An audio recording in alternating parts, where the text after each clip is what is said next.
बड़ा ही खूबसूरत वो पल था, बीत गया 2023 अब कल था। नमस्ते दोस्तों, स्वागत है आपका मेरी वीडियो में। आप सभी के साथ मैं हूँ आदित्य शर्मा।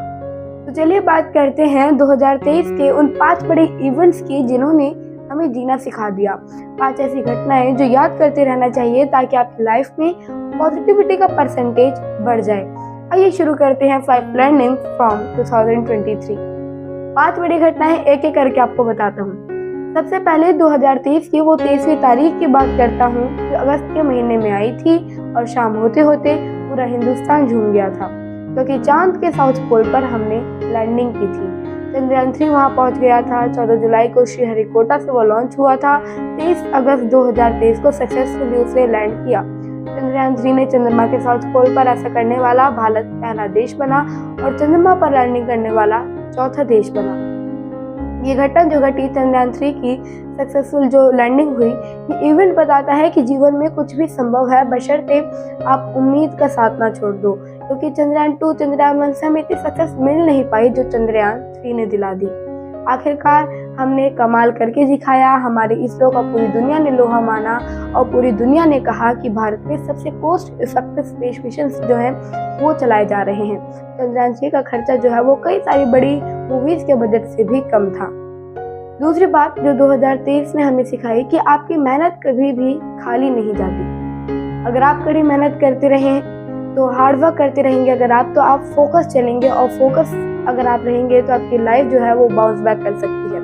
मोहम्मद शमी जिन्होंने वर्ल्ड कप में कमाल करके दिखा दिया। वनडे वर्ल्ड कप की बात करें तो चौथी बार 5 विकेट लेने वाले गेंदबाज बन गए। वर्ल्ड कप पे 50 से भी ज्यादा विकेट्स लेने वाले इंडियन बॉलर बन गए और उनके जीवन में एक पल ऐसा भी आया था जब उन्होंने अपना जीवन खत्म करने की सोच ली थी। उन्होंने कहा कि अगर मुझे मेरी फैमिली का साथ नहीं मिलता तो शायद मैं क्रिकेट छोड़ देता। मैंने 3 बार खुदकुशी करने के बारे में सोचा। मेरा घर 24वीं मंजिल पर था। मेरे परिवार वालों को लगता था कि कहीं मैं फ्लैट्स अपार्टमेंट से कूद ना जाऊं। ये शब्द थे भारत के स्टार गेंदबाज मोहम्मद शमी के। ये वो समय था जब उनकी जिंदगी में कठिन दौर था। बहुत सारी समस्याओं से वो जूझ रहे थे, लेकिन समय के साथ साथ कठिनाइयां कम हुई और मोहम्मद शमी ने इतिहास लिख दिया। मोहम्मद शमी ने बता दिया कि लाइफ में आप बाउंस बैक कर सकते हैं, आपकी लाइफ में आप वापसी कर सकते हैं अगर आप फोकस रहें।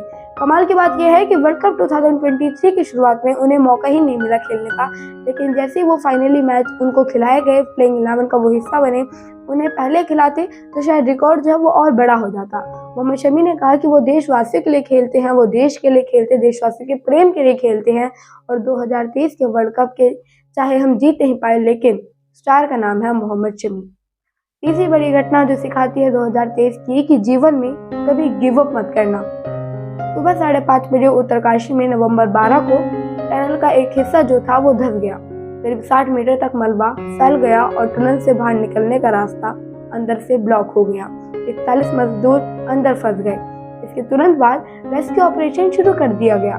मजदूरों को बाहर निकालने के लिए विदेशों से एक्सपर्ट्स बुलाए गए, बड़ी बड़ी मशीनें काम में ली गई, लेकिन किसी न किसी वजह से ऑपरेशन रुकता रहा। जहाँ बड़ी बड़ी मशीनें फेल हो गई वहाँ काम आए इंसान के हाथ और 17 दिन की कड़ी मशक्कत के बाद उन 41 मजदूरों को सक्सेसफुली बाहर निकाल लिया गया। माइनर्स 800 mm के पाइप में घुसे, ड्रिलिंग की, बारी बारी पाइप में अंदर जाते, फिर अपने हाथों से छोटे छोटे फावड़ों से खुदाई करते और एक बार में तकरीबन 2.5 क्विंटल का मलबा वो बाहर लेकर के आते। और इस तरीके से फाइनली उन मजदूरों तक पहुंचने का रास्ता उन्होंने बना लिया। इस ऑपरेशन पर सिर्फ भारत की ही नहीं बल्कि पूरी दुनिया की निगाहें टिकी हुई थी। अंदर जो मजदूर फंसे हुए थे उन्हें स्ट्रेस फ्री रखने के लिए एडमिनिस्ट्रेशन ने कई सारे तरीके अपनाए। मजदूरों को कहा गया कि आप टाइम पास कीजिए, उन्हें व्यस्त रखने के लिए उनको लूडो दिए, चेस दिए, कार्ड्स दिए। सुरंग के जरिए अंदर भेजे गए वो सारी चीजें और मजदूरों ने, एक तो मजदूर ने बाहर आते कहा, पहला सवाल यही किया कि क्या भारत विश्व कप जीत गया है, क्या इंडिया ने वर्ल्ड कप जीत लिया है। आप सोचिए कि कितनी उम्मीद के साथ वो अंदर रहे और 17 दिन तक वो अपनी उम्मीद के सहारे ही अंदर जिंदा रहे, जिन्होंने बता दिया कि लाइफ में चाहे जितनी मुसीबत आ जाए कभी गिव अप मत करना। चौथी लर्निंग जो कि 2023 में थी, रुक जाना नहीं तो कहीं हार के। वर्ल्ड कप 2023 के फाइनल में भारत की हार हुई, बहुत सारी उम्मीदें टूट गई। क्रिकेट के जो फैन थे वो तो उदास थे ही, उनकी आंखों में तो आंसू थे ही। हमारे क्रिकेटर्स भी निराश थे।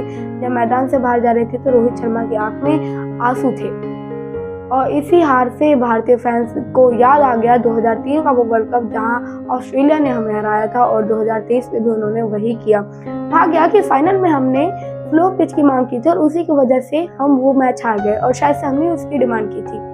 हमारा ही दाव हम पर उल्टा पड़ गया, लेकिन भारत ने 2023 के वर्ल्ड कप को जिस तरीके से खेला, फाइनल मैच अगर वो हारते नहीं तो नंबर 1 टीम का खिताब उनको मिलता, और वो उस खिताब को जीतने के पूरे हकदार थे। बस वो दिन हमारा नहीं था।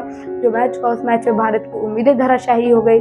शुरू से भारतीय फैंस को लग रहा था कि ये क्या हुआ, बहुत सारे लोगों के दिल टूट गया, लेकिन फिर भारतीय टीम ने हौसला नहीं हारा। रोहित शर्मा ने कहा कि साउथ अफ्रीका के खिलाफ जो हम टेस्ट सीरीज खेलने जा रहे हैं उसमें हम जीतेंगे, बाउंस बैक करेंगे, फैंस को एक जीत कर नया तोहफा देंगे। लेकिन उससे पहले यानी कि वनडे वर्ल्ड कप के फाइनल खत्म होने के बाद जो ऑस्ट्रेलिया की और साउथ अफ्रीका के साथ जो मैचेस होने जा रहे हैं, जो सीरीज होने जा रहे हैं, उसमें हम जीत हासिल करेंगे और बता देंगे कि रुक जाना नहीं तो कहीं हार से।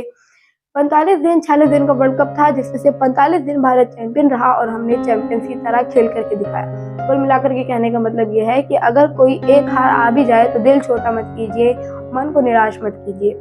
5वां बड़ा इवेंट, 5वीं बड़ी बात, 5वीं बड़ी लर्निंग मिलती है कि दुनिया को एक परिवार मानिए। भारत ने G20 की प्रेसिडेंसी इस बार रखी थी और इस बार थीम था वसुधैव कुटुंबकम, 1 अर्थ 1 फैमिली 1 फ्यूचर। G20 को हमने होस्ट किया और बहुत शानदार यह आयोजन रहा, जिसके लिए भारतवासियों ने और पूरी दुनिया ने हमें बधाई दी। G20 में हमारे प्रधानमंत्री जी ने कहा कि हम जो एक और यूनियन है उसको शामिल करना चाहते हैं और G21 को शगुन वाला बनाना चाहते हैं, और G20 को जो है उन्होंने बना दिया G21, क्योंकि अफ्रीकन यूनियन भी इस साल हमारे इधर शामिल हुई। प्रधानमंत्री जी ने पूरी दुनिया को ये मैसेज दिया कि भारत शुरुआत से ही वसुधैव कुटुंबकम यानी पूरा संसार जो है वो एक कुटुंब है, एक फैमिली, और इस थॉट पे, इस फिलॉसफी में यकीन रखता है। तो कुल मिलाकर के ये थे वो 5 बड़े इवेंट्स, ये थी वो 5 बड़ी बातें जो आपकी लाइफ में पॉजिटिविटी ऐड करती रहेंगी, आपको सकारात्मकता के रास्ते पर चलाएंगी। आपने मुझे बड़े धैर्य से सुना, बड़े ध्यान से सुना, आपका आभार।